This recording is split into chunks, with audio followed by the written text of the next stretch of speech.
본 영상의 내용은 기괴한 도서관이 만든 순수 창작물입니다. 시청에 유의하시길 바랍니다.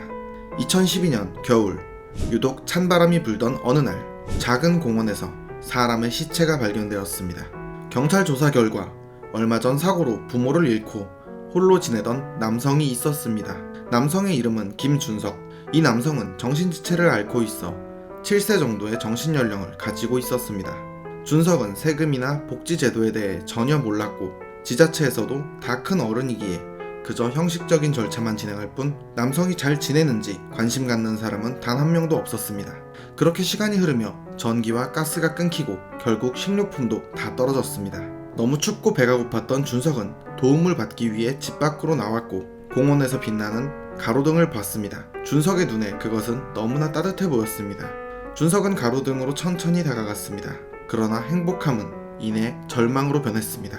공원에 있던 사람들이 준석에게 다가가 금품을 갈취하려 했고 아무것도 가진 게 없는 준석은 집단 구타를 당했습니다.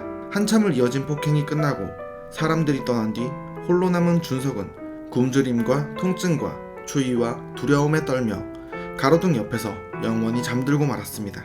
그렇게 추운 날씨에 사망한 준석의 사연은 다음날 언론에 보도되며 많은 사람들에게 안타까움을 전했습니다.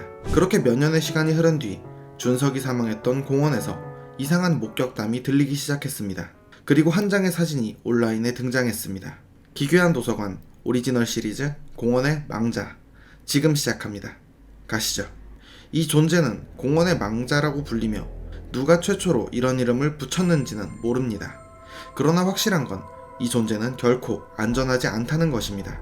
목격담에 따르면 저녁에 공원을 거닐던 중 가로등 밑에 흐릿하고 삐쩍 마른 사람 같은 게 보였다고 했습니다.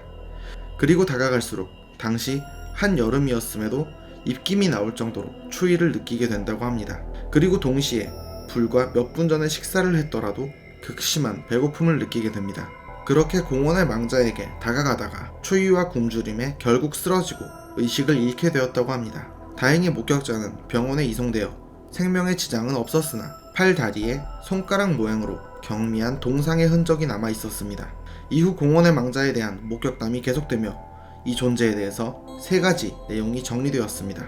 1. 공원의 망자는 인적 드문 공원에서 저녁에 목격자가 혼자 있을 때 나타난다. 2. 공원의 망자에게 다가갈수록 추위와 배고픔이 느껴지며 약 1에서 2m 정도 거리에 다다르면 의식을 잃게 된다. 3.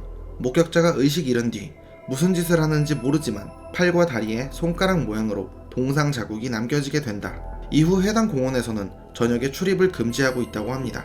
굶주림과 추위에 사망하고서 성불하지 못한 채 그 땅에 머무는 영혼, 지방령이 된 존재, 공원의 망자. 겨울철에는 도움이 절실한 사람들이 많습니다. 우리 주변에 도움의 손길이 필요한 사람이 없는지 둘러보는 건 어떨까요? 사서님들도 늦은 시간에는 공원에 가는 일이 없도록 주의하시길 바랍니다. 오늘 이야기는 여기까지입니다. 다음에도 더욱 기괴하고 재밌는 이야기로 찾아오겠습니다. 시청해주셔서 감사합니다.